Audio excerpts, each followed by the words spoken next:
Mi estimado señor Alejandro Arroyo, ¿cómo estás? Muy buenos días, buenas tardes, buenas noches, comunidad narramestiana. Nos da muchísimo gusto darle la bienvenida a un episodio más. Mi estimado señor Alejandro, ¿cómo estás? Feliz de saludarlo, querido señor Salinas. En efecto, buenos días, buenas tardes, buenas noches y buenas navidades hayan tenido todas y todos en este capítulo que hoy es 26 de diciembre, la hayan pasado padrísimo con todos ustedes, con todas sus familias y con todas sus familias y les deseamos felices fiestas. Vamos a mantenernos aquí prestos, puestos, dispuestos y totalmente repuestos en este episodio número 11 de Narrame esta Insurrecto, querido señor Salinas. Hoy tenemos un programa interesante. Volvemos a el tema de la disidencia, de la insurrección, de la, Así de es. la crítica, de la rebeldía ante lo establecido y sobre todo ante la conformidad y la mediocridad. Y tenemos un invitado de lujo, pero además tenemos secciones interesantes y que apuntan a temas muy de estos momentos, pero que además deberían de servirnos como referencia para lo que en delante esperamos que ocurra no solo en la esfera política, sino en la esfera incluso deportiva, mi estimado. Así es, mi querido señor Salinas, pues si no se diga más, vámonos con todo, querido César Huidobro, nuestro productor. Muchas gracias por apoyarnos. Todo tuyo.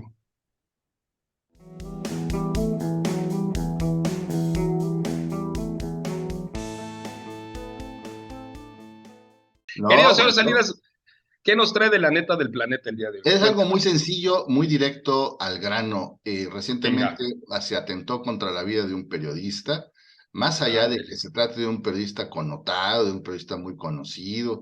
Creo que se viene a sumar a lo que se anticipaba desde finales del año pasado, que este iba a ser un año pues, difícil para el periodismo.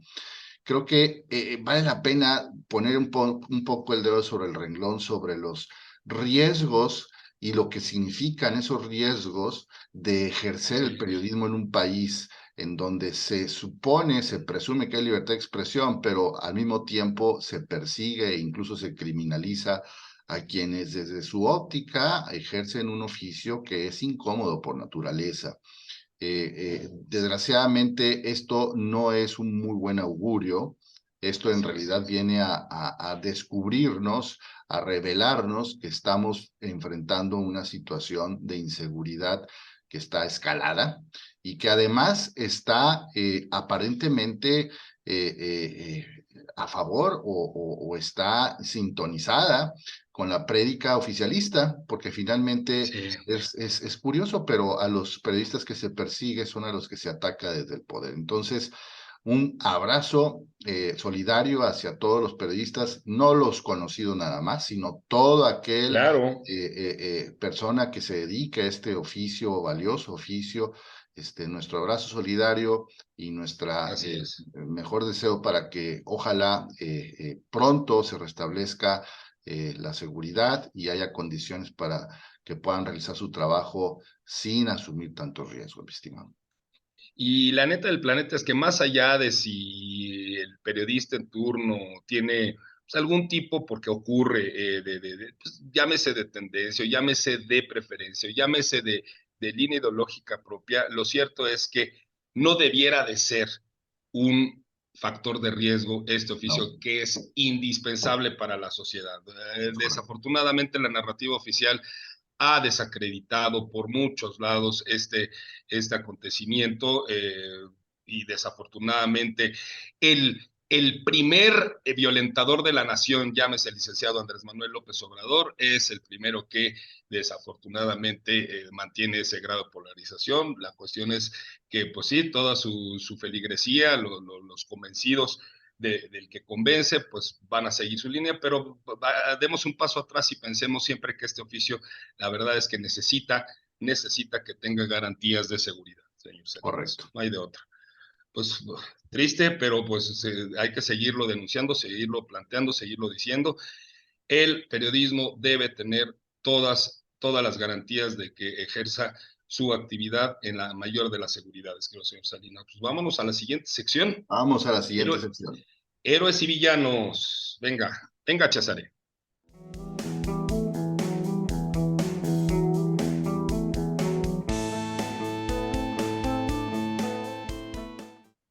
Señor Alejandro, a ver qué nos tiene para esta muy, muy reconocida y seguida sección de héroes y villanos. A ver, cuéntenos.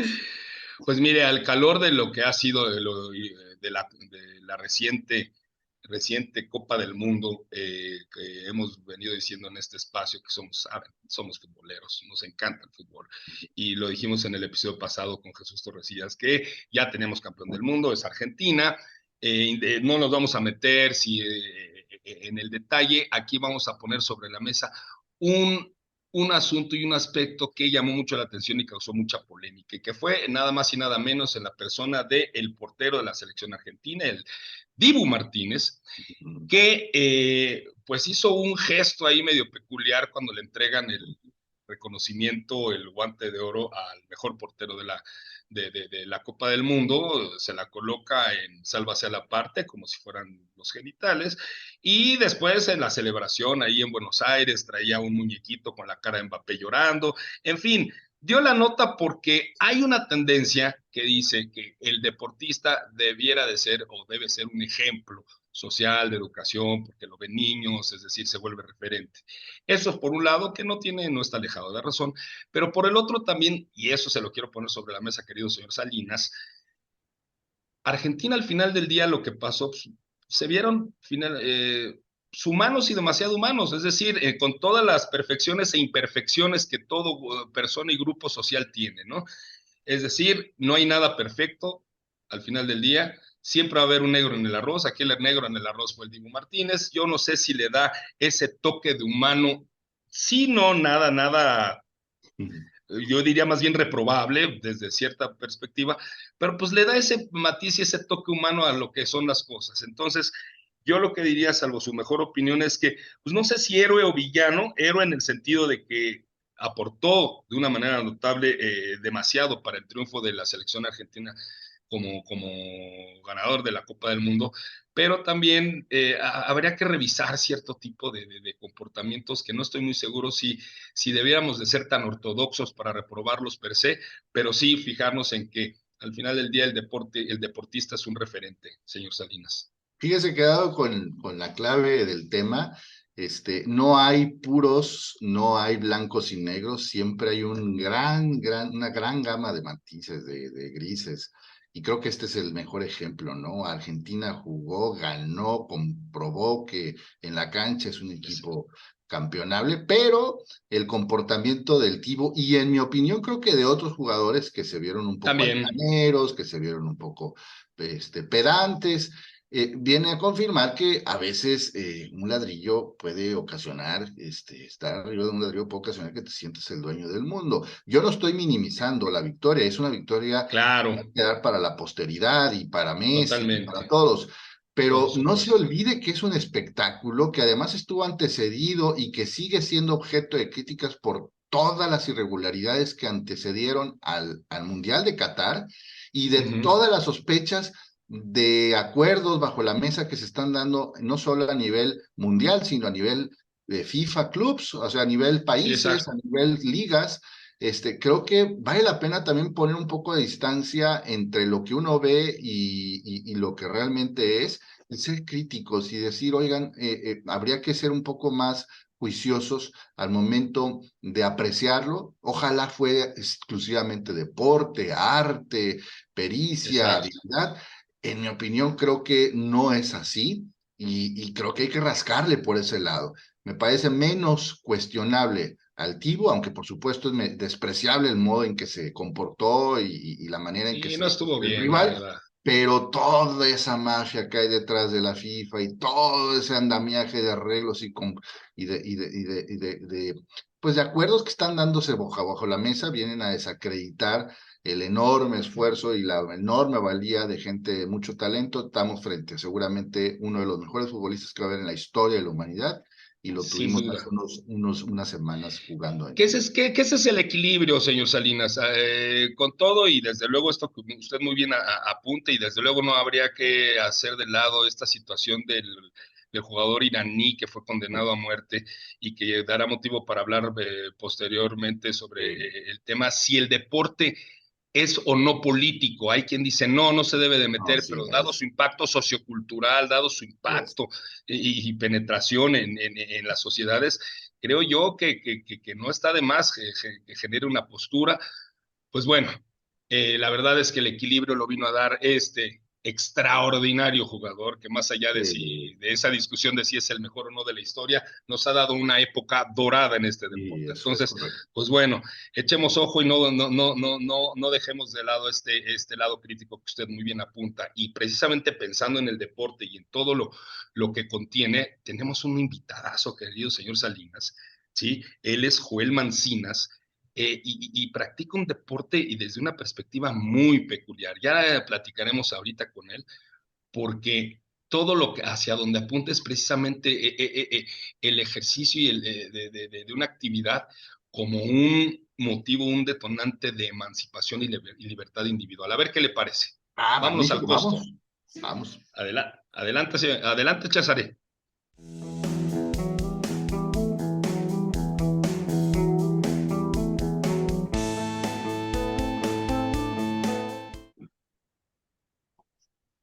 Pues querido señor Salinas, como le decía a usted, está con nosotros nada más y nada menos que Joel Mancinas.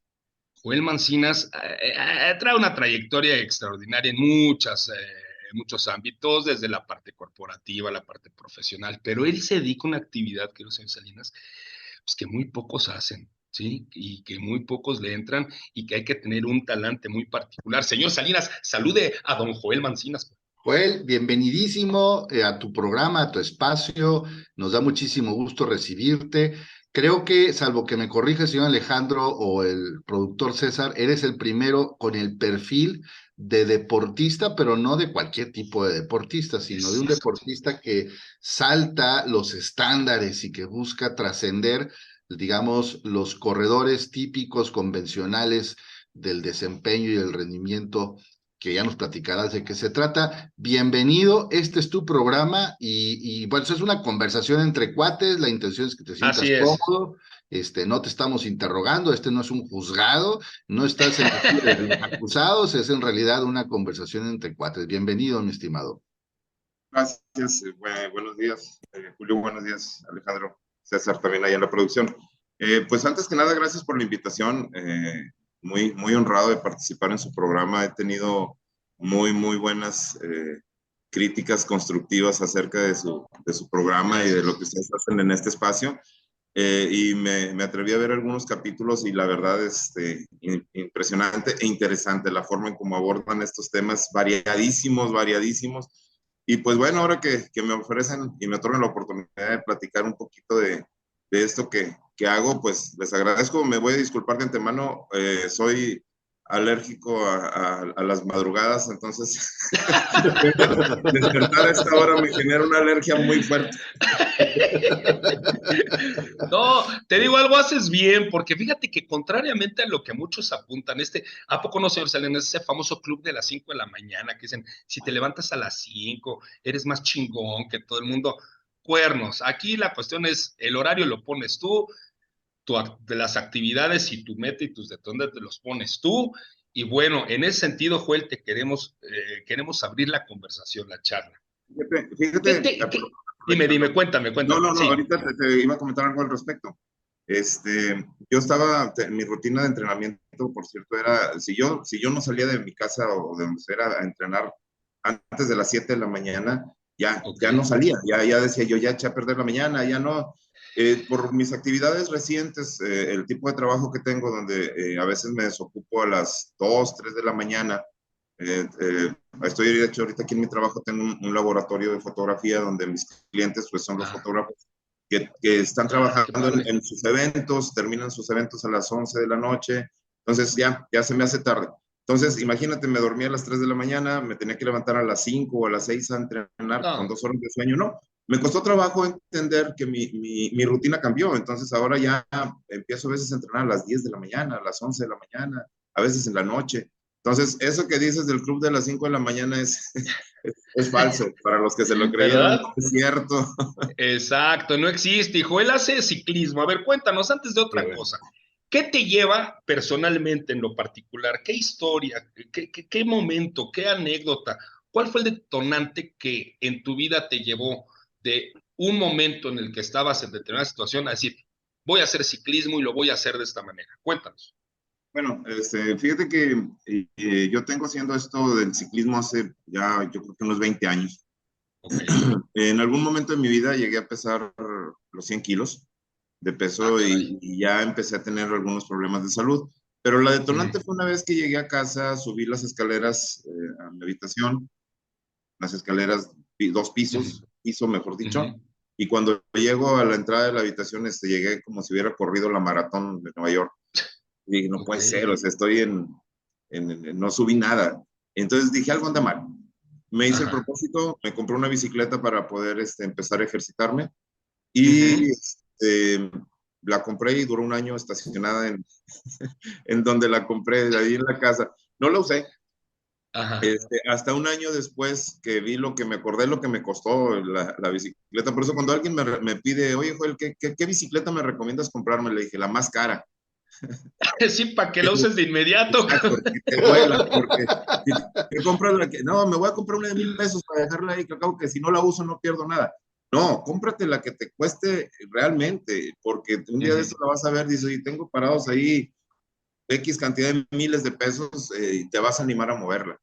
Entonces, eso fue lo que yo hice al año, me tardé un año en entenderlo, empecé a usar la bicicleta y aquí en Monterrey, yo estoy aquí en Monterrey, Nuevo León, las vialidades y las calles no son muy amigables con el ciclista, pero sin Ah, ok. embargo era la única opción que tenía. Empecé a utilizar la bicicleta como medio de transporte y luego ya me aficioné a entrenar, a hacer ciclismo y pues bueno, eso me ayudó a mejorar mi salud y mi condición y de ahí empezó una historia que pues ya lleva 20 años de recorrido de miles y miles, miles de kilómetros que he hecho arriba de la bicicleta. Wow, miles de Genial. kilómetros. A ver, se me hace que se nos fue muy rápido, iba en el carril de alta velocidad el buen Joel, yo creo que no Sí, sí, tarda en... sí, yo creo que oye, pero qué interesante este tema, ¿no? Este tema de este asunto. Oye, O 100 sea, kilos, 100 no, kilos, sí, sí, exacto, ¿no? dime. Y sobre todo el hecho de que de decir, ¿sabes qué? Peso tanto, ya no puedo hacer esto, algo tiene que cambiar en la vida, ¿sí? Y la recomendación que es genial, cómprate lo más caro para que de verdad te duela y le entres, ¿no? Y le entres. Sí, ¿No, Julio? sí, Perdón, hay más compromiso. Oye, Joel, y cuéntanos, empezaste haciendo ciclismo para bajar de peso y mejorar tu calidad de vida, tu salud, y luego, ¿cómo diste el salto y te convertiste en un deportista de, digamos, de más apasionado, con mucho más entrega, con mucha más rutinas, con mucha más entrenamiento? ¿Cómo diste ese salto? ¿Cómo te aficionaste después ya ahora sí? fíjate que el ciclismo, la bicicleta, para los que no lo practican, yo creo que cualquier deporte te genera un cierto grado un alto grado de satisfacción. De hecho, hay estudios que hablan de las endorfinas que se producen cuando practicas algún tipo de deporte. Y finalmente, pues esto trae beneficios también tanto a la salud como no solamente perdón, a la situación incluso emocional. Claro. El que practica deporte tiende a tener una vida un poco más tranquila, más equilibrada de alguna manera.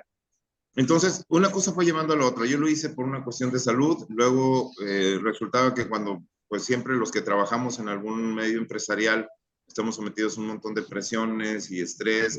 Entonces yo descubrí que salirme a hacer unos kilómetros en la bicicleta me relajaba, me desestresaba, me ayudaba a pensar. Yo tengo una frase que utilizo mucho, que dice que nada que 100 kilómetros no arregle. Ándale. Y es cierto, o sea, cuando yo me subo a una A bicicleta, mí déjamela en 1 kilómetro, no seas Ay, así. medio kilómetro, man. Sí, no hay nada que 100 kilómetros. No, bueno, en carro sí, nada más hay que llenar el tanque, ¿verdad? Hay que ir al tanque. no, Perdón, fíjate, Joel, adelante. Ajá. pero es increíble, digo, tiene Ajá. una explicación científica, si lo quieres ver así, Ah, pero ok. precisamente cuando vas, te estás oxigenando, cuando estás haciendo ejercicio, hay una mayor cantidad de flujo de oxígeno al cerebro, piensas mejor, Y es increíble cómo en un recorrido de 100 kilómetros a veces te subes con una serie de problemas y en el camino los vas encontrando la solución. O si no las encuentras, por lo menos llegas a tu casa y te vale madre. Entonces Ok, sí, sí, sí, exacto, dices, ah, qué hombre, no, total, si no se va a arreglar, pues no se arregla. Exacto. Pero exacto. beneficia. Entonces yo empecé a encontrar esta fórmula, ¿no? Oye, me estoy ejercitando, estoy beneficiándome físicamente. Empecé a salir de fuera, aquí en Monterrey, pues yo creo que en cualquier ciudad, en los alrededores hay lugares muy bonitos, al aire libre, y eso es algo que me encanta, la naturaleza. Entonces empecé a encontrar muchos lugares cercanos aquí a Monterrey, donde podía recorrerlos incluso solamente en bicicleta, porque hay lugares donde no entran ni siquiera las motocicletas. Entonces, se fue dando, el apasionamiento por este deporte se fue dando de esa manera. Me gustó primero que mejoré la salud, luego mejoré mi condición emocional o cómo podía solucionar problemas, luego el paisajismo y luego entramos a una etapa competitiva. En ciclismo hay una serie de competencias Sí, regionales o nacionales incluso, y también pues la competencia es otra adrenalina por ahí que se busca de alguna manera. Todos por naturaleza los seres humanos somos competitivos, entonces pues si me pones en donde hay, pues vamos a buscar. Y empecé a ganar, pues digo, tanto tiempo arriba, yo les decía, pues yo no compito, yo voy y me divierto, de repente llegaba en primer lugar y bueno, pues llegué en primer lugar. Qué padre, te subes al podio, te dan tu trofeo, te aplauden y te y bajas. listo. Pero nunca lo hice obviamente, por ganar algún lugar. Eso es ya, y para mí eso fue una consecuencia. Y luego llega una etapa en la que ya me pasó, tuve la oportunidad de estar en varios seriales de ciclismo, de ganar de diferentes categorías, pues ya llegas al punto también, al menos en lo personal, donde ya la competencia en ciclismo ya no me era tan atractiva. Entonces, aunque siempre he hecho largos paseos o grandes paseos, como les llamo yo, pues me dio ya la oportunidad de empezar a rodar o a hacer ya grandes distancias. Mis entrenamientos entre semana no bajan bueno, ahorita estoy en un receso del ciclismo por una fractura de la que me estoy recuperando, pero mis entrenamientos entre semana eran de 70, 80 kilómetros diarios y el fin de semana Diario. eran, sí, bueno, cada tercer día, no, diarios no, porque no tenía tanto tiempo, pero cada tercer día sí. Y fin de semana Ajá. sí era la dosis, ahí sí menos de 150 kilómetros no sabían a mucho. Y esa era la 140, 150 kilómetros el sábado o el domingo. Entonces, pues eso también me ayudó mucho a ir conociendo, a ir recorriendo, a ir viendo lugares. Y hay diferentes eventos que hacemos al año. Le platicaba por ahí en un momento a Alejandro, que tenemos un recorrido que yo hago una vez al año. Bueno, tengo ya 4 o 5 años haciéndolo. Y empezó, pues como dice mi mamá, ¿no? Dicen que la ociosidad es la madre de todos los vicios. Un día que no tenía nada que hacer en la casa, Ajá. agarré la bicicleta y me fui a dar una vuelta y terminé en 250 kilómetros. No, hombre, Sí, terminé a en la Forrest Gump.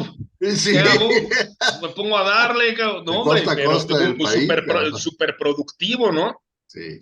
sí, terminé en una vuelta esa, lo hice solo la primera vez, Ok. invité a un amigo la segunda y poco a poco se fueron sumando. Este año, en 2022, lo hicimos 50. Éramos ya 50 los que sumamos el Ah, se fueron recorrido. sumando. Y el próximo año, pues se me hace que van a ser más.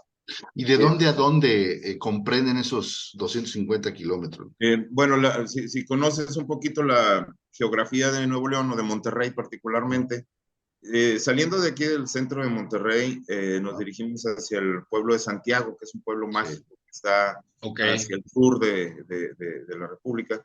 Está a 32, 36 kilómetros aproximadamente el pueblo por la carretera nacional. Y de ahí del pueblo de Santiago empieza una escalada en montaña por carretera. Todo lo hacemos por carretera. Hacia los poblados que están dentro de la Sierra Madre, Cumbres de Monterrey, como le llaman aquí a esa zona. Y hacemos un recorrido que va y termina en Saltillo, en Arteaga, Coahuila, que está por este lugar es como unos 110 kilómetros más o menos, 120 kilómetros. Pero con el grado de dificultad de que es escalar. Todo el trayecto es en ascenso, es en subida. Hasta que llegamos a Arteaga. Ya cuando estamos en Arteaga es de regreso. Nos regresamos de Arteaga o para ubicar Arteaga es en Saltillo, Saltillo, Coahuila, y luego nos regresamos por la carretera también de Saltillo, Monterrey, ya digamos, entre comillas, es de bajada, y logramos hacer esos 250 kilómetros de recorrido. Lo hacemos en unos 15 horas aproximadamente. Muy panorámico, y empezó a ser, por entretenimiento. Lo bautizamos como retiro espiritual. Le platicaba a Alejandro esta anécdota, y se llama retiro espiritual por una razón que no tiene nada que ver con cuestiones religiosas. Bueno, sí, en parte. Ajá. ¿Me permites comentarlo, Alejandro? Sí, adelante, por favor. En uno de estos encuentros que tuvimos, estos paseos, se nos juntó un ciclista, y hay un cañón muy bonito en Santiago que se llama la Mano de Dios, así se le conoce. Entonces, sí, tú das la vuelta en una curva y te recibe una panorámica impresionante, ¿no? Entonces, yo voy al lado de este ciclista y le digo, ve esto, le digo, imagínate, o sea, esto está Dios aquí, ¿verdad? Es increíble, la presencia de Dios se siente en esto. El chavo se me queda muy serio, no me responde, y luego me dice, ¿sabes qué? Yo respeto mucho las creencias de todos, pero pues yo hace mucho dejé de creer en esto, soy ateo, y pues, caray, pues ya un poco incómodo, dije, no, pues discúlpame, ¿verdad? No quise faltarte el respeto ni nada, lo dejé y yo continué con mi camino. Kilómetros más adelante hay una subida muy exigente, yo creo que es la más exigente del recorrido, el Puerto de la Manteca le llamamos de cariño. Y yo me movía en el grupo entre los que iban en la punta y los que iban detrás para tratar de controlar o llevar algo de control en la situación, y me topo a este muchacho en medio del Puerto de la Manteca, en esta posición sobre su bicicleta y jadeando Para los que aire. nos escuchan en Spotify, Joel hizo la expresión como si estuviera agachado, o sea, con la cabeza hacia abajo y con las manos en la frente, pues como cansado, ¿no? Como agotado, algo así. Sí, exactamente, recargado sobre su bicicleta. Recargado sobre su bicicleta. Ajá. Exactamente, entonces, y agotado, con una expresión de agotamiento. Entonces yo paso a su lado, y le pregunto, ¿estás bien? Y lo único que hace es que levanta su mano, así sin levantar el cuerpo, solamente levanta la mano y me dice, aguántame tantito, estoy hablando con Dios. ¿Qué tal? Ándele. Yo le dije, no que no. Ándele, no que no. A partir de ese momento, dije, en algún momento del recorrido vas a hablar con alguna de tus deidades, la que sea. Entonces, por eso le empezamos a llamar el retiro espiritual, y así se le ha quedado los últimos 3 años, y ya cada año lo hacemos en julio, a finales de julio, principios de agosto, por cuestiones de clima. Aunque Monterrey en estas temporadas, julio, agosto, es muy caliente, temperaturas de 40, 43 grados, cruzando la sierra la temperatura desciende mucho, ya son temperaturas de 14, 15 grados, 20 cuando mucho. Entonces lo hacemos también porque en alguna ocasión se nos ocurrió hacerlo en invierno, y no, se sufre mucho con el frío en esa región. Sí, claro. Entonces, ya por aquello de mayo, junio, me empiezan a llegar mensajes preguntando cuándo va a ser el retiro espiritual 2023. Fíjate, Joel, que muchas veces habemos en lo general gente que a lo mejor practicamos en algún momento de nuestra vida deporte en determinado intensidad, escala, qué sé yo. Pero este aspecto que tú practicas y que a ti ya te parece, o más bien para ti ya es, vamos a llamarlo desde cierto ángulo normal, es decir, vaya, es muy habitual que yo agarro y tomo ciertos recorridos, pero que no cualquiera hace. Es decir, no es muy habitual tener determinada práctica de que le llaman, no sé si sea lo correcto, extrema, es decir, que llevar hacia lo máximo ese ejercicio del deporte, para los que estamos del otro lado, pues vemos como con una distancia, no por alejamiento, sino como que son seres diferentes, extraordinarios, como que, vaya, como que no hay esa comprensión interna de lo que significa y lo que implica hacer algo así. Tú que lo haces, tú que lo practicas, tú que, vaya, para ti ya eventualmente ya es, si no normal, sí cotidiano, ¿sí? ¿En dónde apuntarías que es el factor central que te lleva y que te despierta y que te genera esa adrenalina para llevar lo que haces hacia no solo los límites, sino rebasar los límites? Híjole, mira, yo creo que definitivamente es la pasión, el amor, el gusto, los beneficios que esto te genera y que a veces son perceptibles solamente por uno. Y bueno, sin hacer comparaciones que pudieran ofender a algunas personas, pero ahora estaba Oféndelos, aquí aguanta, no pasa nada. Aquí no hay pedo, te lo juro. Aquí este es un espacio No, insurrecto y agravia. que se chingue. Sí, tú Sí, dale sí. con todo, pues de eso se trata. Insurrecto, tú dales. No, mira, lo que pasa es que estabas hablando ahorita del fútbol, ¿no? Ajá. El tema deportivo en el fútbol. Y para mí, por ejemplo, para mí es muy difícil comprender, yo no lo haría, aunque lo tuviera, que no lo tengo, el dinero para viajar a un país, gastar una fortuna en ir a ver digo, no, en ir a ver a México. O sea, ¿qué le voy a ver a México? Yo, o sea, los resultados estaban cantados desde antes del Mundial. Sí. Entonces, no, pero sin embargo, por eso, como dicen, nomás con el fútbol, con la Virgencita y con mi mamá no te metas, ¿verdad? Pero, Sí. por eso pedí permiso. Pero sí, yo no lo haría. Sin embargo, las personas que lo hicieron tienen sus motivos o sus motivaciones y a lo mejor para ellos gastar lo que gastaron no les representó tanto. Y lo llevo a la parte deportiva, ¿no? No tienes idea de la cantidad de personas que me han dicho todos los calificativos habidos y por haber, muy poquitos que me favorecen, de todo, o sea, loco, estúpido, pendejo, animal, Ok, insensible, ajá. de todo. Sí, sí, sí, sí, Cuando, sí, sí, ya sí. no digas cuando me voy a hacer 250 kilómetros, cuando le digo de repente, oye, ahorita vengo, voy al centro, en la bici, sí, en la bici, ¿por qué? Pues es como se te ocurre que no ves el tráfico y ayer mataron a no sé quién. Y le digo, híjole, y ya entrando en el tema que decías, Alejandro, para mí mover una bicicleta en la ciudad es como para cualquier otra persona moverse en el coche. O sea, yo ya no lo veo como algo extraordinario, para mí es parte de mi esencia hacerlo. Y claro, tengo mi carro, me muevo en mi carro para muchas otras cosas, pero cuando no quiero, no puedo, estuve 2 meses sin camioneta por una cuestión de mantenimiento, y pues mi bicicleta fue lo que me ayudó a moverme en la ciudad. Y me decían, oye, es que no ves los riesgos y lo peligroso que es. Le digo, bueno, se me hace que hay más muertos en accidentes de automóvil que muertos en bicicleta. Y en eso no pensamos, ¿verdad? El riesgo que tú corres cuando te subes a un coche incluso es mayor que si te subes a una bici, etcétera. Yo en todos mis años de trayectoria en bicicleta no he tenido afortunadamente ningún percance de consideración. 2 pequeños choquecitos que fueron por mi culpa, por yo tomar una distracción, por cometer una equivocación.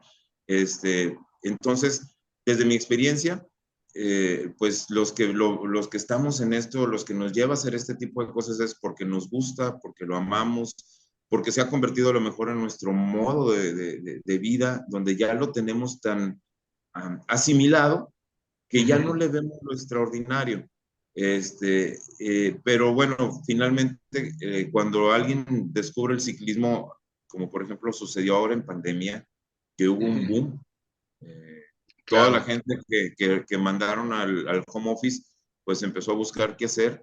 Las tiendas de ciclismo aquí en Monterrey tenían tiempos de espera de 6 a 8 meses. O Wow. sea, como las agencias ahorita, ¿verdad? Que vas y quieres un carro y te dicen, sí, véngase para el 2024, ya le tenemos su unidad. Bueno, las bicicletas estaban igual. Y eso ha sido lo que me ha tenido en esto tantos años. Oye, Joel, yo tengo un par de dudas, a ver si no me excedo en el tiempo que nos estás obsequiando. La primera es muy directa. ¿Hay límites o has comprobado con lo que has vivido en el ciclismo que los límites son ideas, son prejuicios, son barreras autoimpuestas, son sesgos cognitivos, son cosas irreales? Esa es la primera pregunta. Y la segunda pregunta es muy pedereste, muy de la mundanidad, entendiendo que pues haces bicicleta en Monterrey y que no sé si sea en todas las ciudades, pero en Monterrey hay desgraciadamente una cultura vial muy despreciable, menosprecia mucho no solo a los ciclistas, sino entre los automovilistas y a los peatones y demás. ¿Cuál ha sido tu experiencia? Afortunadamente nos has contado que no has visto riesgos, que no es un tema de vida o muerte, que hay más riesgos en otros métodos de transporte, pero en términos de la experiencia de convivencia del espacio público, ¿cómo te ha ido con los camiones, con los carros, con los autobuses, etcétera, etcétera? ¿Cómo ves, mi estimado? Las dos preguntotas. Muy bien. Pues la primera pregunta, la respuesta es todas las anteriores.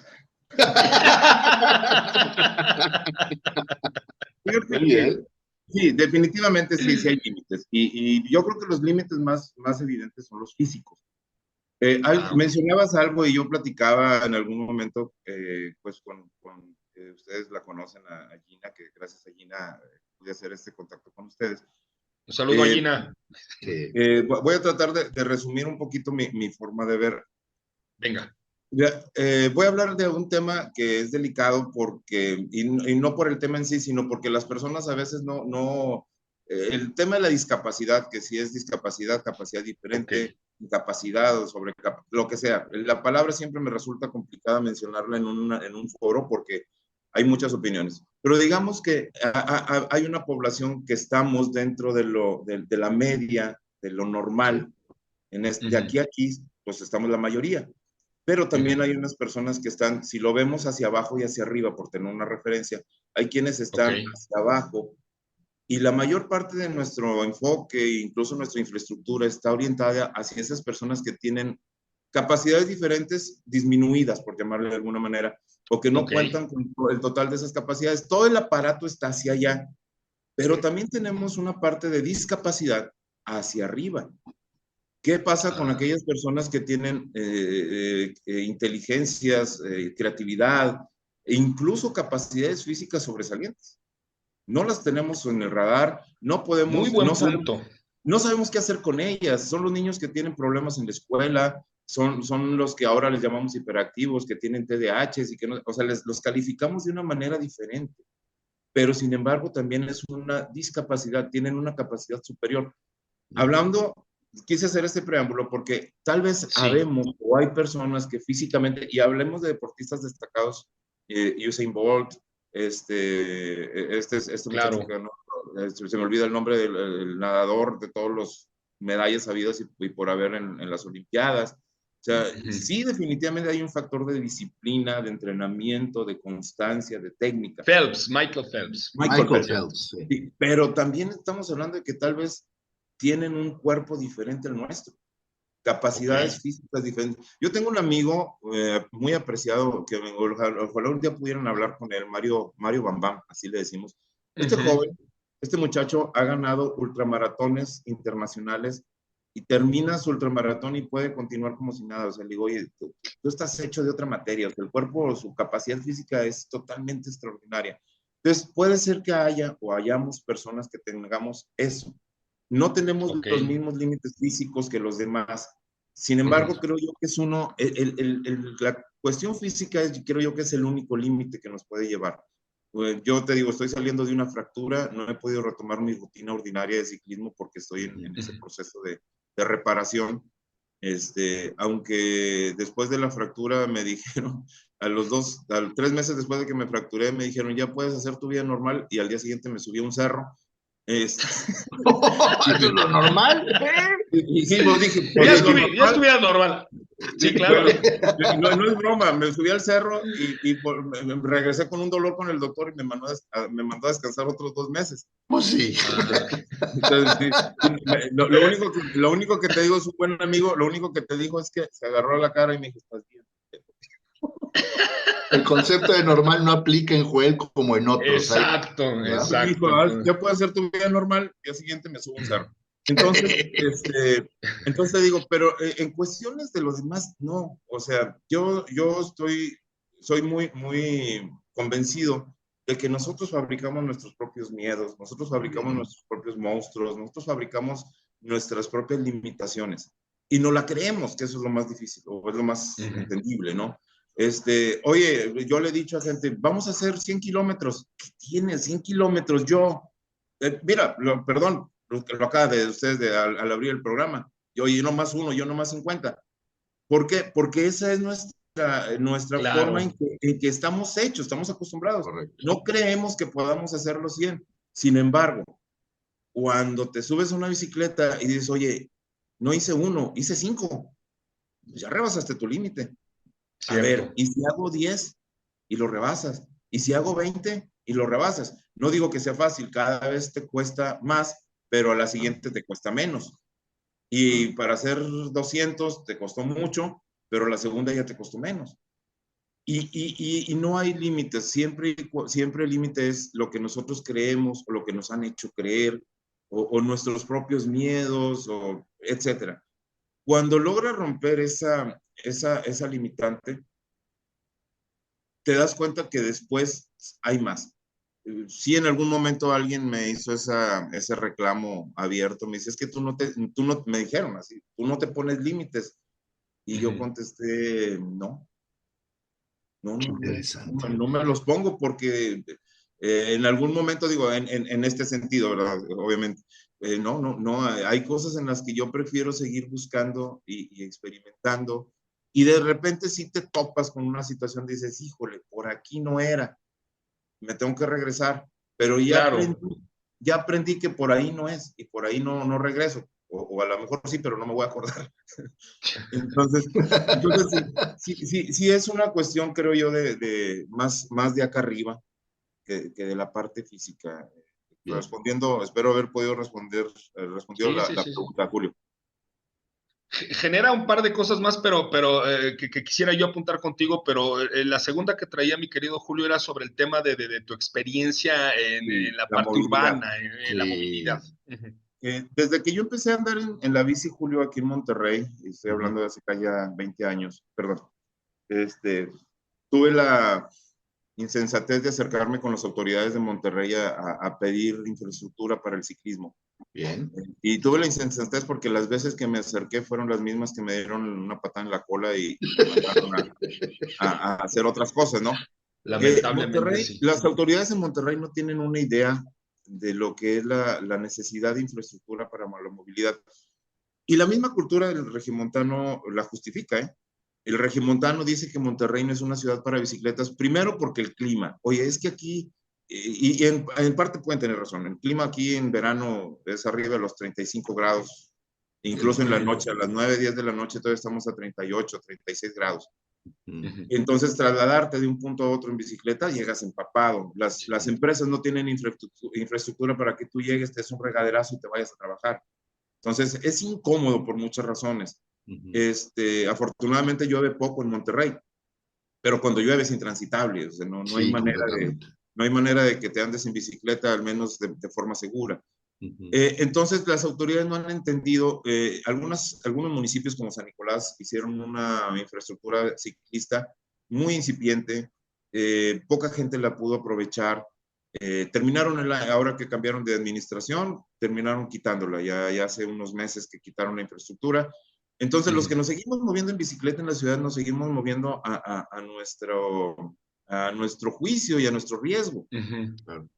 Sí hay una cultura, te voy a ser honesto, yo he visto la cultura cambiar en estos 10 años porque yo impulsé, y hablo en primera persona, aunque lo hice en compañía de un buen amigo, Nacho, una iniciativa ciclista urbana.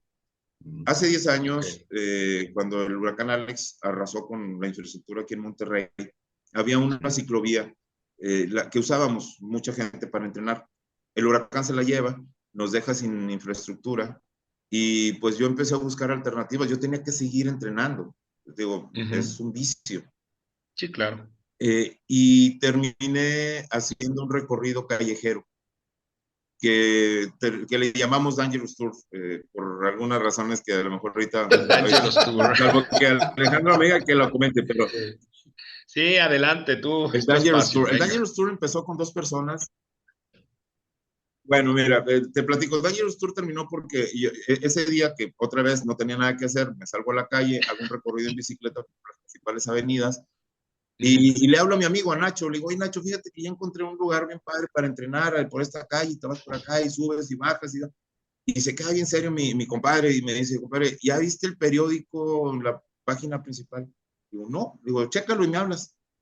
Y fui a buscar rápido el periódico El Norte, de aquí en Monterrey, reviso la página principal y decía, lugares que eran 2010, la época de la inseguridad más fuerte aquí en la región. Y Sí. dice, lugares que no Ujú. debes de visitar después de las 8 de la noche por la inseguridad. Y era un mapa donde Ujú. habían encontrado bolsas con restos humanos, había habido balaceras, había habido asesinatos, y era exactamente un mapa igual al que yo había recorrido la noche anterior. Entonces, Oye, Te pues robaron el de ahí mapa, surge el nombre de Dangerous Tour. Se los congeló un poco Sith, la le imagen. robaron el mapa a todos los malos, ¿no? Casi, casi, porque era el mismo mapa, ¿no? Nos Entonces, comentas. de- exactamente era el mismo mapa, con 1.2 de diferencia, era el mismo recorrido. Ok. Entonces hicimos este recorrido que se llamó Dangerous Tour, empezamos a invitar 2 y luego fueron 15 y luego fueron 100. Terminamos haciéndolo para Monterrey en ese entonces, 250 personas en la Wow. calle en la noche, porque el recorrido era después de las 8 de la noche. Ok. Era algo extraordinario. Mm. Y empezamos a desarrollar esta cultura, duró casi 8 años haciendo el recorrido todos los jueves, se fueron sumando personas, se fueron separando de ese grupo otros subgrupos que ya se movían por zona, pues por regiones, porque a veces les resultaba difícil trasladarse al punto de reunión, entonces empezaron a moverse. Total, se desarrolló una cultura de movilidad urbana muy interesante a partir de esa iniciativa, y ahorita en Monterrey es sumamente frecuente ver en la noche o en el día ciclistas rodando. Entonces ya la gente se sensibilizó, la gente ya puede ver un ciclista y ya no le es extraordinario. Cuando yo empezábamos en esto, a mi casa yo tenía que llegar con 2 características, si no, no me Con creían. la quin, Una, con la con sangre, quincena. Ay, sí, no. Ah, con sangre. porque, sí, porque cuando salía a rodar a reconocer lugares en la sierra y todo, pues una caída siempre era llegar con un raspón. Y con una Claro. o 2 mentadas de madre. Si no llegaba con 2 mentadas de madre, entonces no había hecho ningún recorrido. Ok. Oye, para ir Entonces, perfilando sí, Ah, sí, perdón, adelante, adelante, adelante. ah, Ajá. sí, es que hay un pequeño desfase en la transmisión. Entonces, sí, Sí, no, adelante, no. adelante, Alejandro. Para ir perfilando el cierre, estimado Joel, mencionaste un par de cosas bien interesantes que pueden o no marcar la diferencia en lo que refiere tanto a la práctica en sí misma del deporte como a su impacto social, ¿sí? Y que esto, como ya apuntaba mi querido Julio en materia de políticas públicas, en temas de movilidad, aquí lo veo básicamente para el tema de las personas. Mencionaste esto que vienen siendo las distintas capacidades en torno a una actividad. Y en efecto, el discurso político y sobre todo las narrativas oficiales siempre ponderan, y es natural y es válido y desde luego es muy importante el proteger a los grupos vulnerables y darles cierto tipo de insumos o instrumentos para el desarrollo de esas Alejandro, capacidades. Dime. sí, perdón, es que hay un desfase en la señal y te escucho muy, muy entrecortado. Discúlpame si me No te pudiera repetir preocupes. la pregunta. Voy de nuevo, voy de nuevo, voy de nuevo. Mencionaste un par de aspectos bien interesantes y me quiero detener en uno ya para ir perfilando el cierre. En torno a esto que mencionabas acerca de las capacidades del deportista. Generalmente el discurso político y el discurso oficial siempre protegen, lo cual es correcto, la parte de los grupos vulnerables, aquellos que no tienen unas capacidades llamadas normales o llamadas habituales, y se genera desde una infraestructura hasta una serie de apoyos que, a decir verdad, y si hacemos una evaluación general, tampoco son la gran cosa. Para ellas es básicamente tapar el hoyo, y para que no digan que no estamos haciendo algo por estos grupos vulnerables, porque la verdad es que tampoco se hace una política importante en torno a esto. Esa es una realidad. Pero bueno, hay un trabajo y por lo menos está sobre la mesa. Me interesa contigo cubrir el otro espectro, el espectro precisamente de los superdotados, de aquellos que seamos francos, o sea, hay gente, hay personas, hay deportistas que van más allá de lo habitual, ¿sí? Y que tienen precisamente unas capacidades distintas. En ese sentido, y tú estando involucrado en esta dinámica y en esta actividad, ¿cuál vendría siendo tu crítica, si es que la hay, o tu planteamiento hacia dónde debiera orientarse este apoyo, ya sea oficial, gubernamental, o incluso hasta entre ustedes mismos o los deportistas mismos como comunidad, para desarrollar esas capacidades de mayor manera, pensando desde luego en una suerte de competitividad y pensando desde luego como, o pensándose como no solamente deportistas aislados o comunidades aisladas que hacen su propio esfuerzo, y la verdad muchas veces es notable hacia dónde llegan por sí mismos. Nosotros en este espacio pensamos que debiéramos establecer una sinergia general para que estas capacidades pudieran llegar y desarrollarse de manera mucho más amplia. Tú desde ti, en este espectro de los deportistas dotados o superdotados, ¿qué estimas que haría falta? ¿Qué debiera de ocurrir para poder potenciar aún más no solo la práctica del deporte, sino llevarla a que sea verdaderamente algo en lo que, si de por sí ya tenemos como en general un orgullo nacional, un orgullo local o lo que sea por lo que ustedes hacen, pueda llegar a escalas mayores? ¿Qué hace falta en ese aspecto, Juan? Mira, gracias, qué buena pregunta. Yo creo que antes que otra cosa es un cambio de cultura de fondo, tanto desde los aparatos oficiales hasta nuestro propio hogar. Y nos enseñan desde pequeños que la educación física es un castigo, que hacer deporte es malo, o sea, te voy a castigar, dale 20 vueltas a la cancha. Sí. Ah, claro, sí, sí. Híjole, espérame, no, la educación física es salte al patio y haz calistenia. No. ¿Cómo identificar un deportista de alto rendimiento por accidente? De repente alguien observa que una persona tiene cualidades deportivas extraordinarias, se enfoca, lo busca. ¿Cómo identificamos cuando una persona tiene cualidades no inferiores a las normales? Pues por estudios. Es pensar en algo a lo mejor en este momento difícil, pero ¿por qué no buscar? Obviamente las personas que también son físicamente extraordinarias deben de tener algunas características morfológicas, biológicas, genéticas, que se pueden identificar y decir, oye, esta persona tiene cualidades para desarrollar. Y desarrollarle ese gusto, ese hábito desde pequeño, desde la casa. Pongo un ejemplo con mis hijos. Yo tengo 2 hijos ahorita ya adolescentes de 16 y de 14 años. Emiliano y Almendra, a mis hijos, cuando, es más, la anécdota es, a mi hijo más mayor, él me lo llevé a acampar, lo hice caminar 3,5 kilómetros. Yo sé que después de que diga esto, la Sociedad de Padres de Familia me va a colgar. Pero yo a mi hijo lo hice caminar 3,5 kilómetros conmigo. Y me acuerdo mucho porque yo llevaba la mochila con todo el equipo de campamento, un biberón en la mano y un oso de peluche colgado en el pantalón. Y mi hijo caminaba, y mi hijo de pañales, obviamente. Entonces, desde pequeño, lo que quiero poner como ejemplo es que desde pequeños ellos han tenido ese contacto con la naturaleza, con el deporte, con la vida saludable. Para mis hijos, por ejemplo, el peor castigo que ellos podían tener era sacarlos de la escuela. Mis hijos es, te portaste mal, mañana no vas a la escuela. Y lloraban, papá, por favor. Te portaste mal, te voy a sacar de la clase de gimnasia, de la clase de natación o de la clase de fútbol. Y no, papá, por favor. ¿Verdad? Entonces, ¿por qué? Porque cambiamos un poquito el enfoque. El fútbol, el deporte no era el castigo. La escuela no era algo obligatorio. Entonces, hasta la fecha ellos siguen teniendo ese gusto por ir a clase, ese gusto por hacer algún deporte. Pero eso va desde la cuna.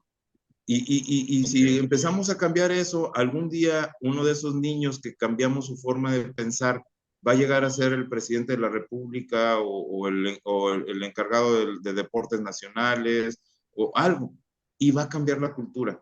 De repente ponemos como alguien responsable de los deportes personas que no conocen o no hacen deporte, es muy difícil entenderlo.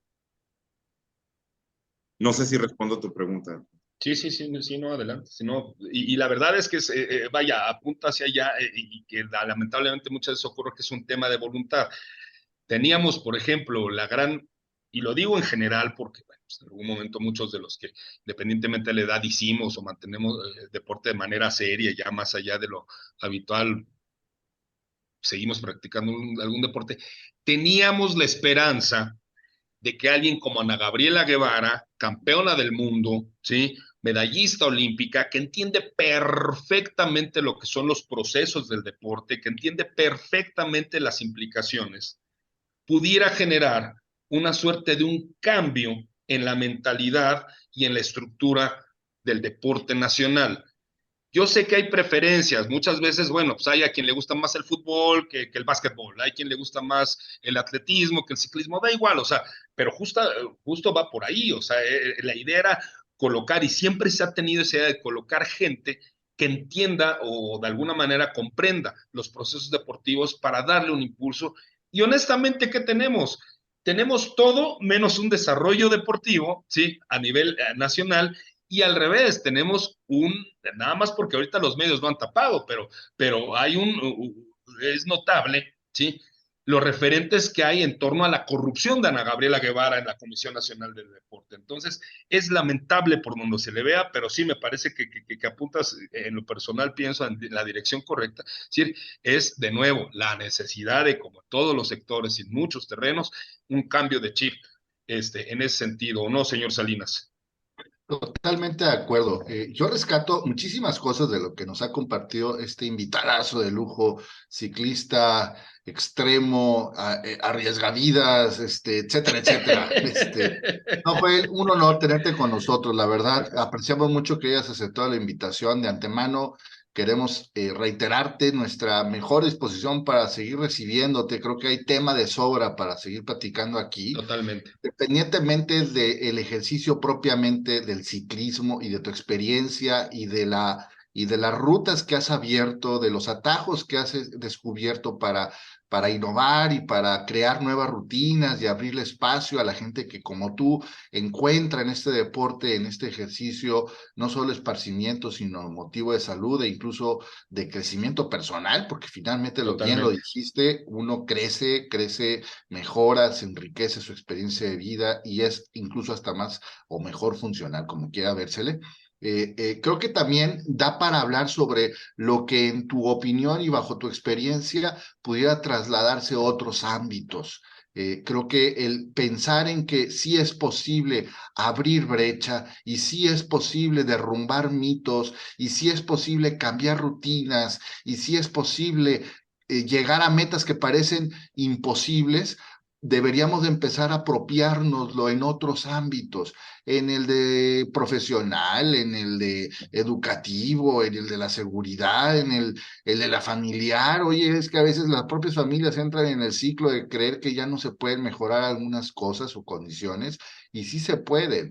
Y creo que el ejemplo, el testimonio que nos has compartido es una forma de disidencia sumamente saludable, porque Exacto. justamente contra lo que se revela es contra esos paradigmas tóxicos que nos mantienen bajo la sombra del conformismo, esa zona de confort que en realidad lo único que hace es mantenernos dentro de las fronteras de la mediocridad. Joel, te agradecemos muchísimo que hayas aceptado la invitación, te felicitamos y espero que no te sorprenda que te sigamos invitando, porque creo que vale la pena que sigamos Claro. platicando contigo. No sé si quieras decir algún comentario final antes ya de despedir el programa.